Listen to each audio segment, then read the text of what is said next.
O olhar de um viajante pode ser divertido, apaixonado, impiedoso.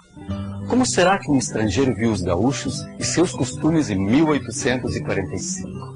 Alexandre Baguet ficou fascinado e surpreso com muitas coisas no Rio Grande do Sul. Eu interpretei esse viajante belga neste episódio, refazendo parte do roteiro dele. Eu tenho certeza que vocês vão gostar e se surpreender com algumas opiniões dele. Aproveita.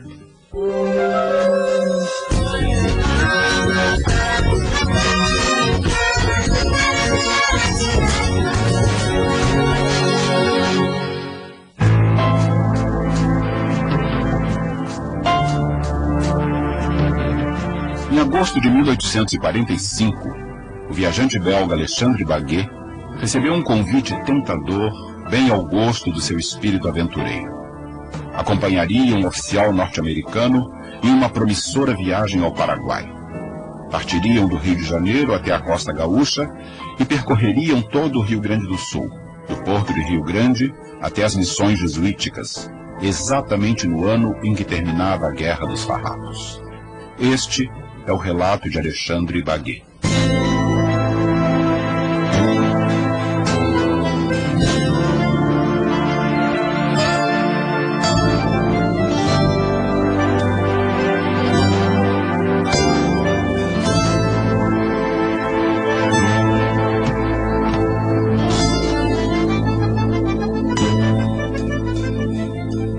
No momento que você viaja, você está tendo oportunidade de conhecer novas pessoas, novas culturas, e uma janela está sendo aberta para você.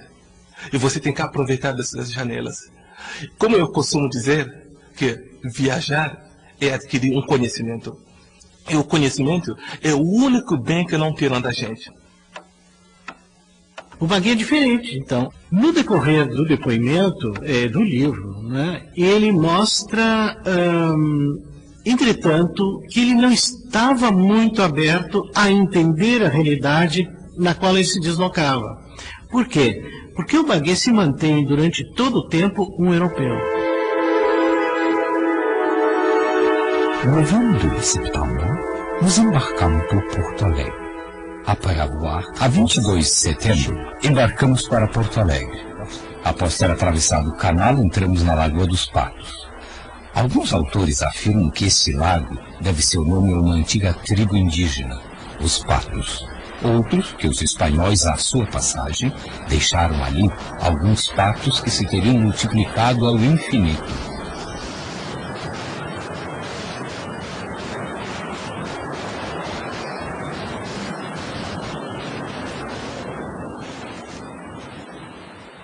Quando eu cheguei de navio, eu cheguei no Rio, depois fomos para Santos, né? A primeira coisa que eu adorei e continuei adorando aqui foi a luz, a luminosidade. Achei a mesma coisa aqui no Rio Grande do Sul também. Conhecendo outros lugares no Brasil, é fácil notar como o povo do Rio Grande do Sul é muito diferente do resto do país. E tem um contraste muito maior entre esse estado e os outros do que entre os outros estados. Porto Alegre é uma cidade bem moderna e existe há apenas poucos anos.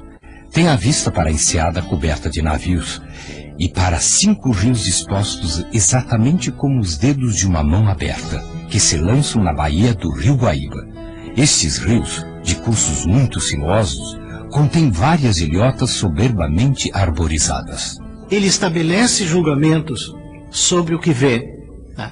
E esses julgamentos, em geral, não são muito favoráveis, exceto com Porto Alegre.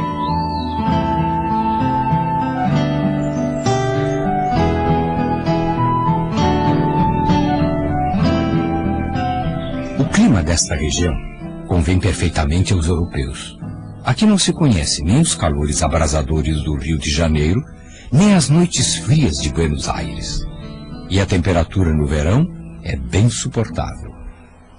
Parecendo a Europa um pouco complicado, porque a vegetação, por exemplo, para mim, dependendo do lugar que você vê na Europa, talvez pode até ser, mas para mim que vem do Mediterrâneo, aqui é o verde. Também o solo produz ao mesmo tempo as frutas e os legumes da zona tórrida e os da Europa.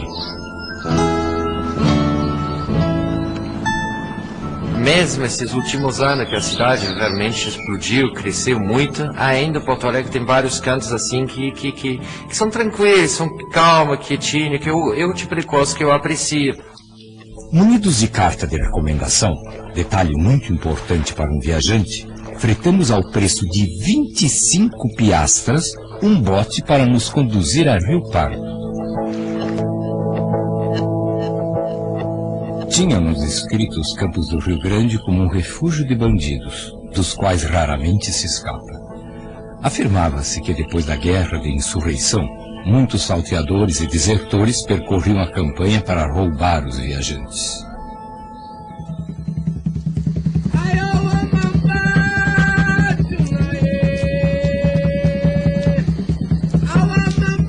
Aquela cena totalmente primitiva tinha alguma coisa de pitoresco.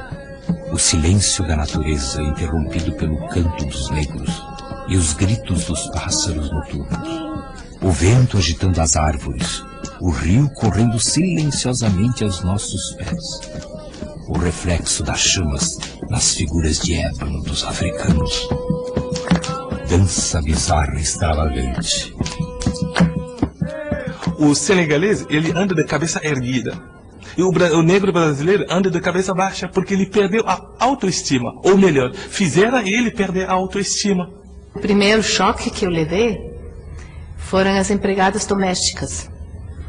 Porque como na Europa não tem, na Áustria não tem, eu nunca conheci ninguém na minha vida que tivesse uma. Isso foi um choque para mim.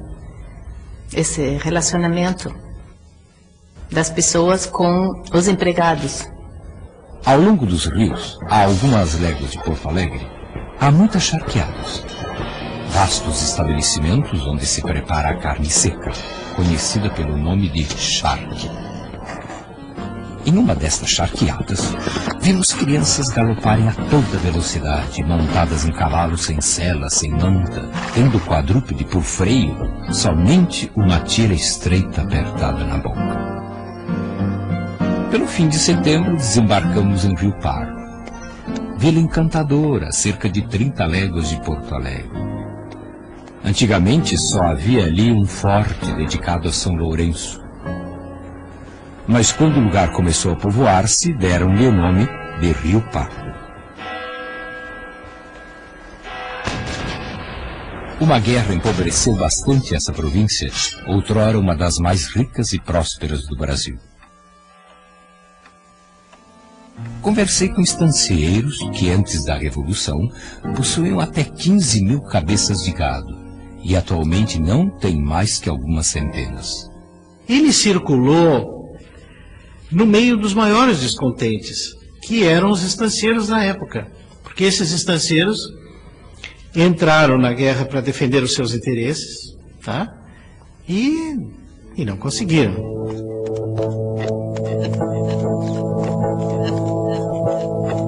Lorsque l'on arrive dans une ferme, on reste à cheval jusqu'à... Chegando a uma estância, fica-se a cavalo, até a chegada do proprietário ou do capataz, a quem se pede hospitalidade.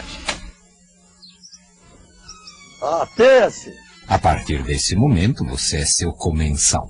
Raramente pergunta quem você é, de onde vem.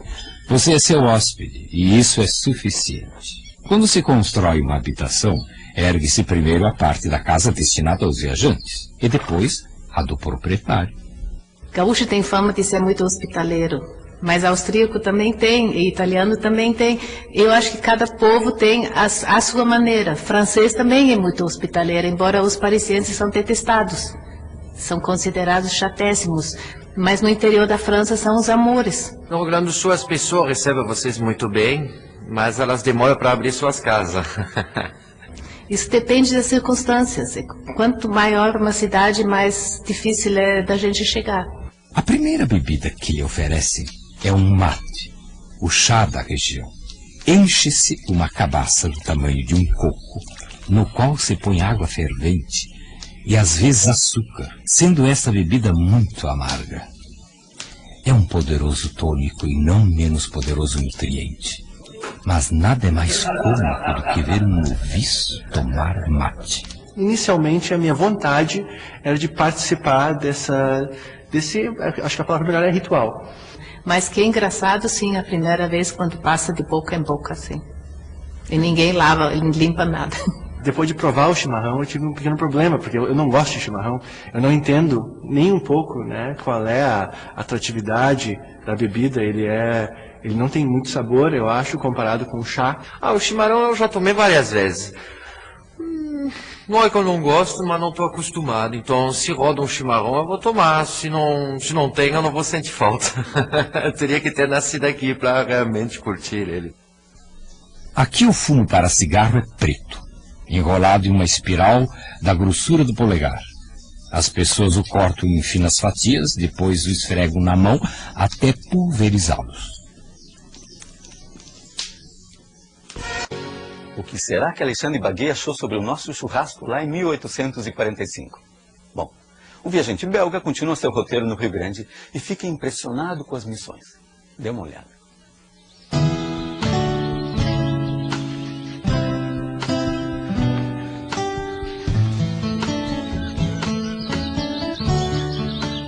Il n'y a presque pas de route tracée. Il faut suivre d'ici. Não há quase estradas traçadas. É necessário seguir os sulcos que as carretas deixam e às vezes desaparecem com a chuva.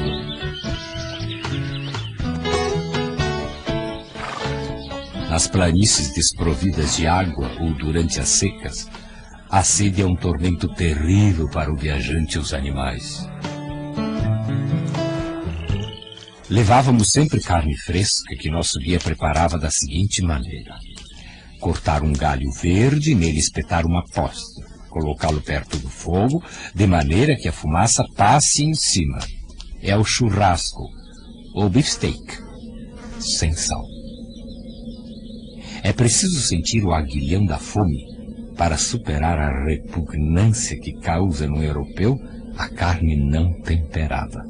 Talvez ele pegou ou um mau churrasqueiro, ou, no caso, eles esqueceram de botar o sal. Foi azarado, eu diria, porque no meu caso, e no caso de vários dos meus familiares que vêm me visitar aqui, quando eu levo eles numa churrascaria para comer o rodízio, eu sei que é um tiro certo. No Rio Grande do Sul, eu vejo como uma atividade para todos os dias, se necessário. Ele é muito presente e eu já entrei nesse hábito. Eu como churrasco muito, sou muito carnívoro, eu como churrasco 3 vezes por semana. Em 11 de novembro, chegamos a São Gabriel, vila bastante grande, porém pouco povoada. O comandante convidou-nos para jantar. E na mesma noite, suas filhas tocaram música italiana.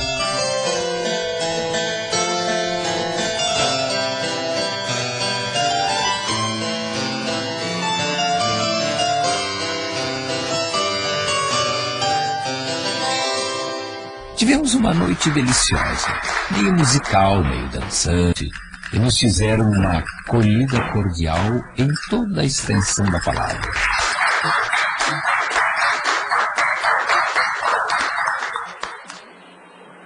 No dia seguinte, levantou-se um desses pampeiros da planície chamado Minuano. Esse vento vem das cordilheiras e percorre a imensa planície dos Pampas, sem encontrar obstáculos. O guia que contratamos era um verdadeiro gaúcho, filho puro sangue dos Pampas. Como a maior parte dos seus compatriotas, era de uma extrema habilidade em lançar o laço, as bolhadeiras e o facão. Mesmo a pé, não é coisa bem fácil lançar bem o laço. Imagine o que é preciso de destreza para manejá-lo a todo galope e em um campo acidental.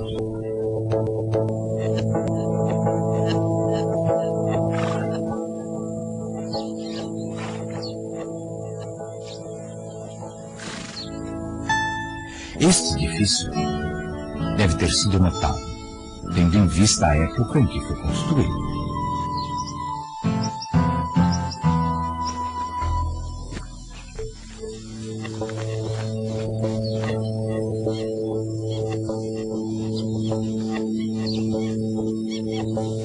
Dele não restam senão as 4 paredes.